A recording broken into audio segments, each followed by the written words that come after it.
So today lecture we will see reflection in CSS. How we apply reflection in CSS. So उसके लिए as usual पहले मैं एक HTML code बनाता हूँ and inside HTML we will fix the CSS code. HTML के अंदर हमने head लिया और जो CSS का स्टाइल टैग हम ले रहे हैं वो हेड के अंदर ही ले रहे हैं. So we take स्टाइल के अंदर हमें प्रॉपर्टीज एंड वैल्यू डालना है. So we like as a for image we take img keyword, उसके बाद बॉडी हमारा ओपन होगा और img के अंदर we use WebKit. So we apply dash WebKit, ठीक, then dash box, then dash reflect. This one is the property WebKit dash box dash reflect, then column. और reflection हम किसके अराउंड चाहते हैं. सो वी से दैट कि हमें reflection below चाहिए. कोई इमेज है उसका रिफ्लेक्शन हमें बिलो चाहिए. So here inside CSS tag we take property and value as well. Style tag को हमने क्लोज किया. After closing style tag, we close head tag and we close program body. Sorry, we open our program body. अब body के अंदर हमें जो काम करना है वो सब हम करेंगे. Like as we write H1 एक heading लिया कि CSS image reflection.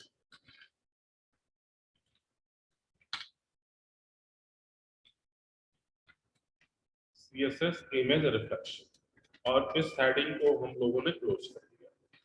Now image लेंगे तो img src as usual tag जो आपने पढ़ा हुआ है और उसके बाद उसका एड्रेस को हम डबल टू कोटेड कॉमा में लिखेंगे. अब आप लोग को पता ही है कि इमेज कैसे लेना है. आपका इमेज जहां पे रखा गया है उस फोल्डर के अंदर जाइए और वहां से इमेज के लिंक को कॉपी कर लीजिए. तो मैं जाता हूं पिक्चर में, पिक्चर एम्प्टी, एक मिनट.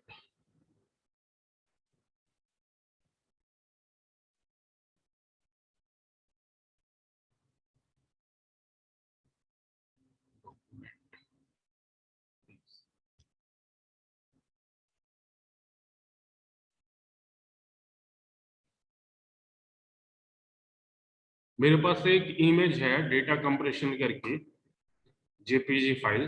तो सबसे पहले मैंने उसके एड्रेस को कॉपी किया और कॉपी करने के बाद मैंने उसको कोड को पेस्ट किया. अगेन वी अप्लाई बैकस्लैश और उसके बाद इमेज का जो नाम DC_2 और जिस फॉर्मेट में .jpeg. सो हमने इमेज के सोर्स को वहां पे पुट किया. After that we close our body and we close our HTML tag also. Save it.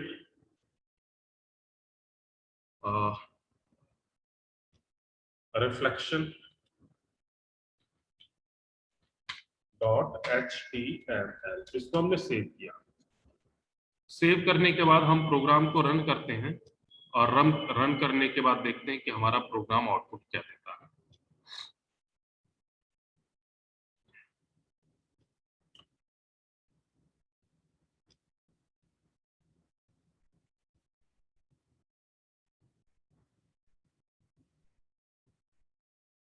Now share this one is the output. Output हमारा कुछ शो नहीं कर रहा. एक आइकन बन के आ गया इमेज का, लेकिन कुछ काम नहीं हो रहा. क्यों काम नहीं हो रहा है या फिर क्यों आउटपुट नहीं आ रहा है? Because we have some error in our code. तो वो कोड में एरर क्या है? एज यूजुअल मैंने आपको बताया था कि जो आप एड्रेस कॉपी करते हैं वो बैकस्लैश लगा के देता है. आपको उसको कन्वर्ट करना है फॉरवर्ड स्लैश.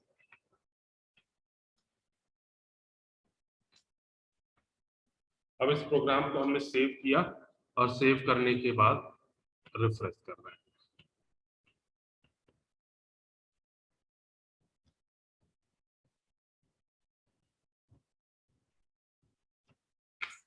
यहाँ पे भी अभी हमारा इमेज शो नहीं कर रहा है, कोई भी इमेज जो है हमारा यहाँ पे वो शो नहीं कर रहा है। आते हैं फिर से हम कोड में। ये हमारा कोड है, इसमें हमने इमेज एसआरसी और एसआरसी के अंदर पूरा का पूरा काम लिख करके दिया हुआ है। आफ्टर दैट फिर भी ये हमारा शो नहीं कर रहा। कोई बताएगा क्या एरर है?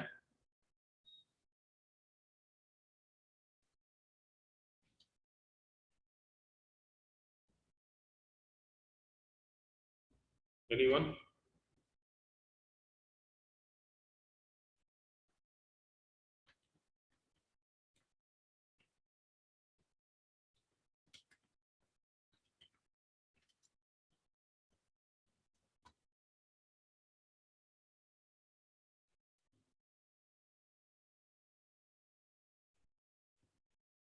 हमारे इस कोड में क्या गलती है जिसकी वजह से सोर्स नहीं आ रहा है?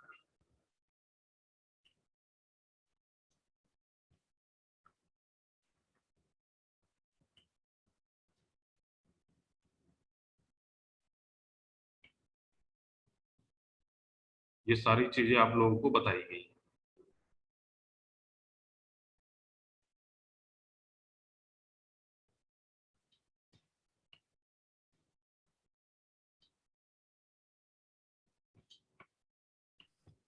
तो शायद हाइट वेट की वजह से। नहीं नहीं, हाइट हाइट विड्थ वेट। वो तो बाय डिफॉल्ट अपना इमेज ले लेना। हाइट विड्थ तो हम एडजस्ट करते हैं, पहले इमेज तो आए। सर इमेज की ये सेल्फ क्लोजिंग नहीं हुई है। इमेज के सेल्फ क्लोजिंग नहीं हुई है, ऐसा हाँ होता है क्या? लास्ट में जो मतलब मैंने एक जगह पढ़ा था। कहाँ पढ़ा था आपने? ऐसा डिप्लोमा में है। इमेज टैग की क्लोजिंग नहीं होती है, इमेज टैग हाँ एज इट इज रहता है।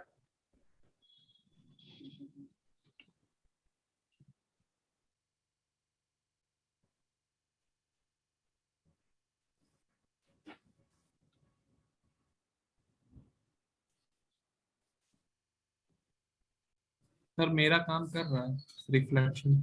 आपका काम करने लगा? क्या यस किया है सर। यहाँ पे? यही चीज है मेरा हम्म, जो आपने लिखा है। जी। तो एरर कहाँ हो रही है, कोई बताया?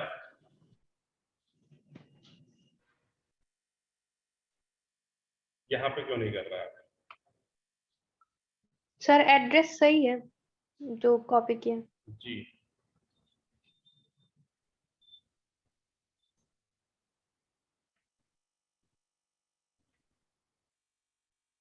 तो ये सारे एडवांस सीएसएस हैं, और एडवांस सीएसएस के लिए आपका एडवांस ब्राउजर भी होना चाहिए। मीन्स ब्राउजर आपका ओल्ड वर्जन रहेगा तो आपका काम नहीं करेगा, आउटपुट नहीं दिखाएगा। उसके लिए आपके अपने ब्राउजर को अपडेट करना पड़ेगा।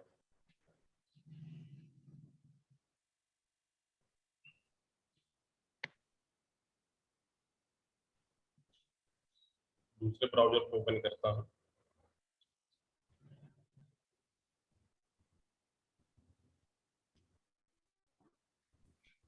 सर विड्थ डिफाइन करने पे दिखा रहा है मेरा, बिना उसके नहीं दिखा रहा है।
हमारा ये कहानी था कि किस तरीके से इमेज को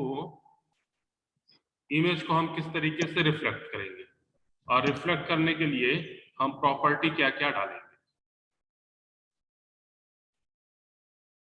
अगर मैं यहाँ पे एज यूजुअल विड्थ यूज कर लेता हूं, कॉलन 200, इसको हमने सेमीकॉलन, इसको हमने सेव किया, और सेव करने के बाद हम अपने प्रोग्राम को रन करते हैं।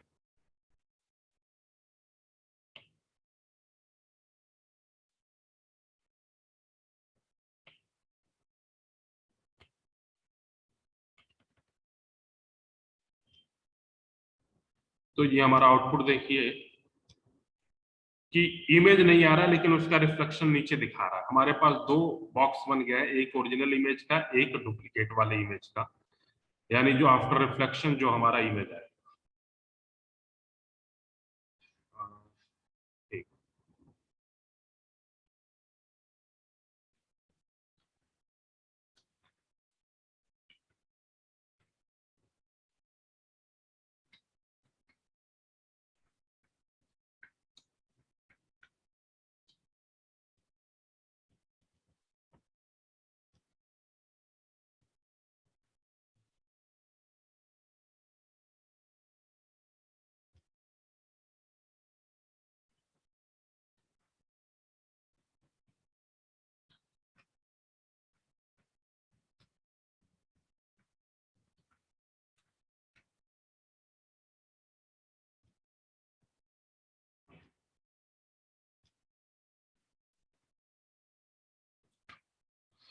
कोई दूसरा हम कॉपी करके देखते हैं इमेज। अगर ये नहीं ले रहा है तो कोई दूसरा इमेज लेना चाहिए। So we copy another image.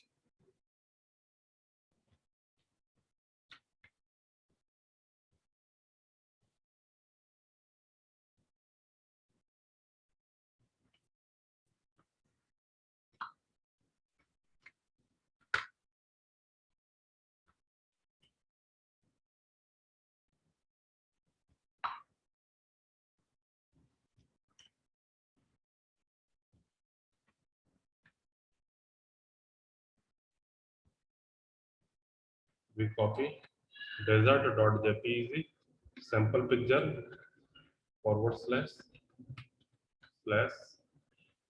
C के अंदर यूजर, सेव किया। सेव करने के बाद देखते हैं क्या इसका आउटपुट शो करता है।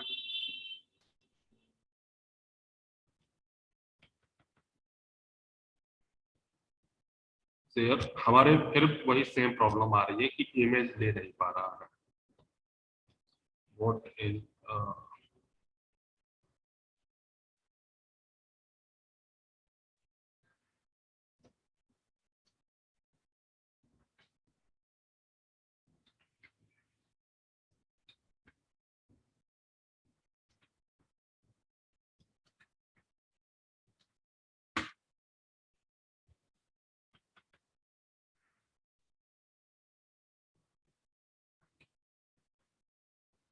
चलिए आप लोग इसे अपने सिस्टम पे करिएगा, और अपने सिस्टम पे जब करेंगे तो आप लोग का आउटपुट आ जाएगा।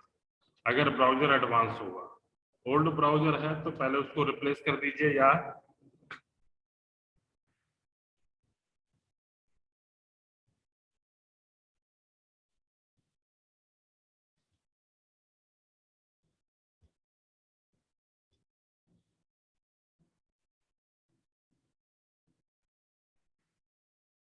तो रिफ्लेक्ट जब करेंगे तो ओरिजिनल इमेज हमारी ऊपर रहेगी और उसका रिफ्लेक्शन हमें नीचे की तरफ दिखाई देगा। तो इस तरीके से आप रिफ्लेक्शन अप्लाई कर सकते हैं। और रिफ्लेक्शन जरूरी नहीं है कि केवल एक ही डायरेक्शन में हो, रिफ्लेक्शन आपका मल्टी डायरेक्शन में भी हो सकता है। जैसे बिलो की जगह पे आप राइट भी लिख सकते हैं, तो राइट करेंगे तो आपका रिफ्लेक्शन राइट साइड में आ जाएगा ओरिजिनल इमेज के। लेफ्ट करते हैं तो आपका रिफ्लेक्शन लेफ्ट साइड में आ जाएगा, टॉप करते हैं तो आपका रिफ्लेक्शन टॉप साइड में आ जाएगा।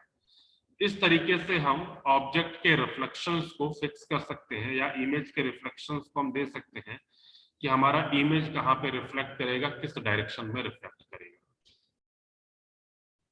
तो आप लोग यहाँ पे बिलो की जगह पे राइट भी यूज कर सकते हैं, टॉप भी यूज कर सकते हैं, लेफ्ट टॉप बॉटम डाउन या फिर डायगोनल डायरेक्शंस में अगर लेना चाहें तो वहां पे भी यूज कर सकते हैं।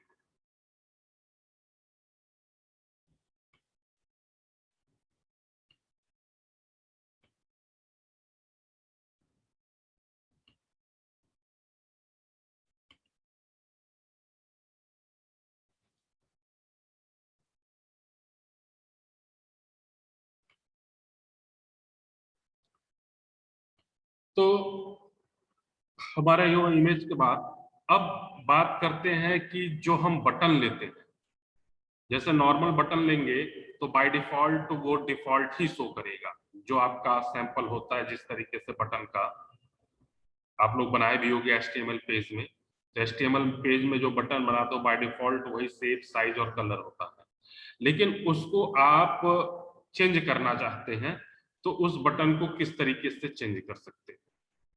तो उसके लिए हम देखते हैं, यहाँ पे हमारा सेम कोड है, सेम कोड में हम स्टाइल में चेंज करेंगे। So we delete old style. After that body में भी हम परिवर्तन करेंगे, तो बॉडी के अंदर का भी कंटेंट हम यहाँ से हटा देते हैं अभी। सो स्टाइल में हमें क्या करना है, स्टाइल में रीजन दैट हमें बटन पे काम करना है, so we use dot button, और इस डॉट बटन के लिए पूरी प्रॉपर्टीज एंड वैल्यूज को हम डिफाइन करेंगे। तो बटन के लिए जब सबसे पहला कि हम बैकग्राउंड कलर लेना चाहते हैं, तो वी टेक बैकग्राउंड कलर, और इस बैकग्राउंड के कलर को सपोज करिए कि मैं रेड ले लिया। बॉर्डर क्या लेना चाहते हैं, तो अगर बॉर्डर की बात करें तो जो भी आप लेना चाहते हैं कि 1 pixel solid green. Again padding अगर लेना चाहते हैं कुछ, तो padding like as a, padding की भी प्रॉपर्टीज और वैल्यूज को डिफाइन कर दें। तो पैडिंग आप सपोज करिए कि 15 पिक्सल और 20 पिक्सल से डाल दिया। आफ्टर दैट अलाइनमेंट, जो टेक्स्ट लिख रहे हैं वो अलाइनमेंट लेफ्ट साइड में होना चाहिए, सेंटर में होना चाहिए या राइट साइड में होना चाहिए। So we write text alignment means align, ये किधर की होना चाहिए तल।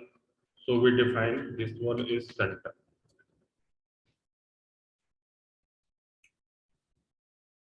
आफ्टर दैट कुछ और प्रॉपर्टी डालें, जैसे कि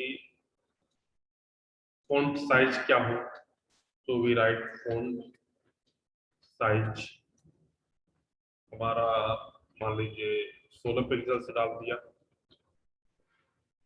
मार्जिन कुछ लेना चाहते हैं तो मार्जिन जो लेना चाहे उसको हम डाल दें, लाइक ऐसे हमने डाल दिया 4 पिक्सल।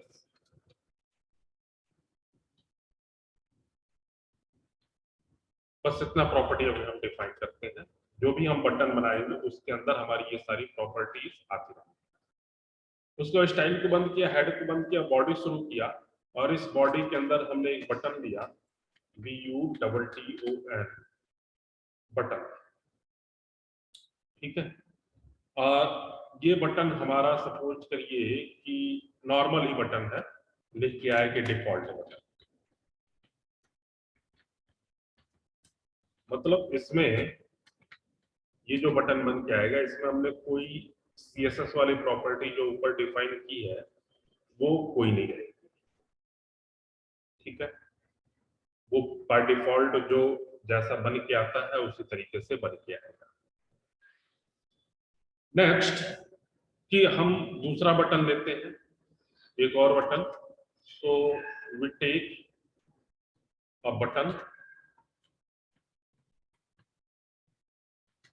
और उसके क्लास को डिफाइन करते हैं, क्लास इज इक्वल टू जो हमने ऊपर बटन लिया हुआ है CSS का, और फिर इस बटन को हम लोग कर दिए कुछ।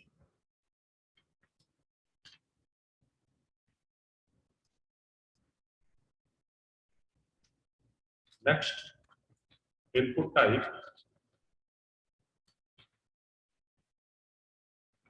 इज इक्वल टू बटन,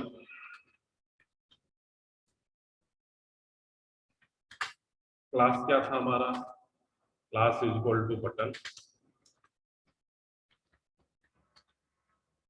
और वैल्यू देंगे जो चाहते हैं, like as a value is equal to हमने दिया सब। ये हमारा बॉडी वन और एचटीएमएल प्रोग्राम को हमने सेव किया, और सेव करने के बाद हम प्रोग्राम को रन करते हैं।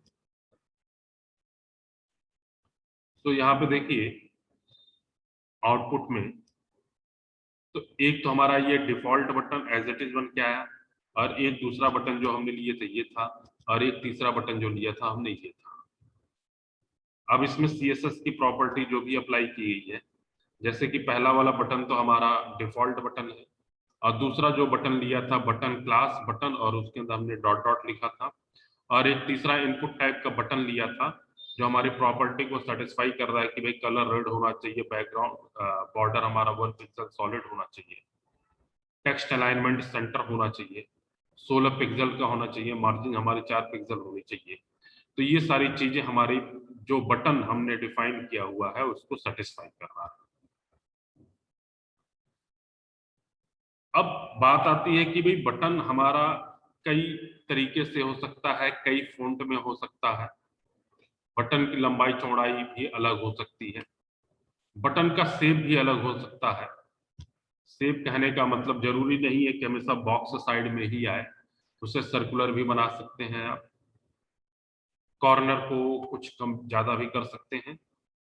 जैसे कि मान लीजिए मैं इस एग्जांपल में करता हूं,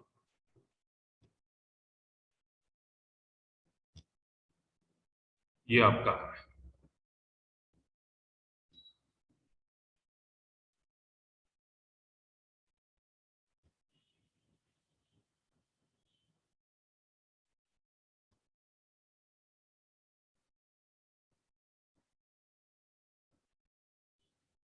दिस वन। हाँ, तो इसमें देखिए कि यहाँ पे हमने जो बटन लिया था उसकी सारी प्रॉपर्टी डिफाइन किया, प्रॉपर्टीज एंड वैल्यू, और उसके बाद बटन के रेडियस को डिफाइन कर रहा है कि 2 पिक्सल होना चाहिए, 4 पिक्सल होना चाहिए, 8 पिक्सल, 12 पिक्सल, और 50% पे।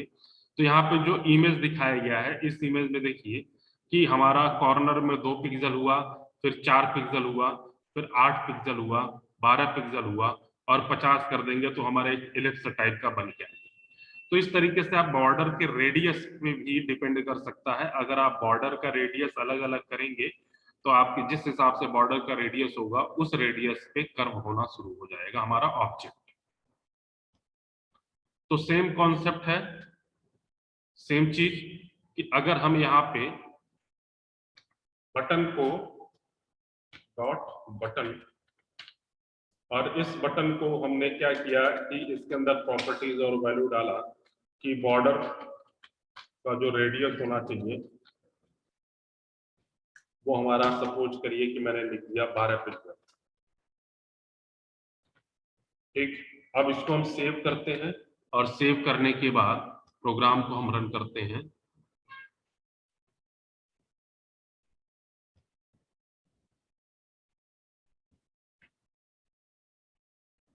तो यहाँ पे देखिए हमारा बॉर्डर का रेडियस आ गया जो हमने लिया हुआ है, कर्व टाइप का हो गया। तो ये बटन हमारा कर्विंग टाइप का हो गया। इस तरीके से बटन को आप चेंज भी कर सकते हैं, बटन का शेप।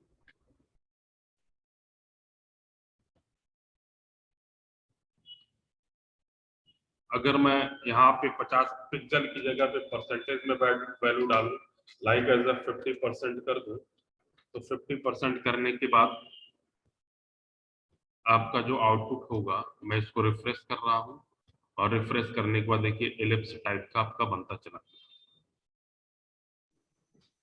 भाई अगर कंटेंट ज्यादा होगा तो ये हमारा इलिप्स होगा, और इसके अंदर वैल्यूज यानी कंटेंट कम होंगे तो ये हमारा सर्कुलर फॉर्मेट में आता चला जाएगा।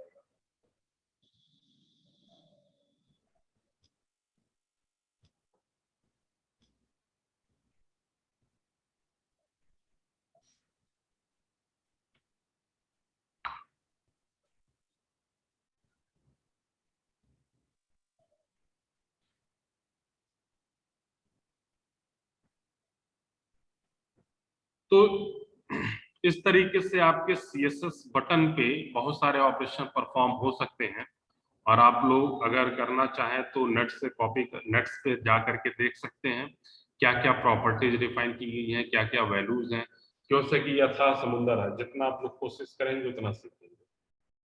अगर हर एक चीज को ये सोच रहे हैं कि हर एक चीज हमें मिल जाए तो वो पॉसिबल नहीं है। आप लोग जितना सेल्फ एक्सप्लोर करेंगे वो इतनी सारी चीजें आपकी क्लियर होती हैं। अब बात ये होती है कि भाई बटन में हम केवल इतना ही काम कर सकते हैं तो नहीं, आप लोग वर्टिकल बटन का ग्रुप्स भी बना सकते हैं, या फिर हॉरिजॉन्टल बटन का ग्रुप बना सकते हैं, कई सारे बटन एक साथ अटैच होकर के आए तो ग्रुपिंग भी कर सकते हैं। अब ग्रुपिंग करने के लिए आपको बटन को ही ग्रुप करना पड़ेगा। जैसे कि आप लोग वेबसाइट खोलते होंगे तो वेबसाइट खोलने पे आपका बहुत सारे बटन आते होंगे, तो इसके लिए होवर की प्रॉपर्टी होती है। जैसे कि हमने कोई एक बटन बनाया और बटन के साथ में राइट साइड में, फिर उसके राइट साइड, फिर उसके राइट साइड कई सारे हमारे बटन बनते चले आए, तो वो काम हमारा बटन होवर के थ्रू होता है। तो ये सारे कल के लेक्चर में देखेंगे। लेकिन अब हमारा ये जो CSS वाला था, यानी एडवांस CSS में भी हम लोग बहुत कुछ पढ़ चुके हैं। तो अब HTML और CSS नियर अबाउट आपके सिलेबस से बहुत सारी चीजें ज्यादा बता दी गई हैं। अब इसको हम लोग यहीं पे कंप्लीट करेंगे, खत्म करेंगे। एक दो लेक्चर के बाद आपका जावा स्क्रिप्ट शुरू होगा, और क्योंकि कि 3rd यूनिट और 4th यूनिट आपका अधिकतर जावा स्क्रिप्ट का ही है। पहला और सेकंड हाफ HTML था, उसके बाद CSS था। तो HTML और CSS सब फिनिश हो चुका है। नेक्स्ट 2 लेक्चर में हम लोग जावा स्क्रिप्ट की कहानी को शुरू करेंगे।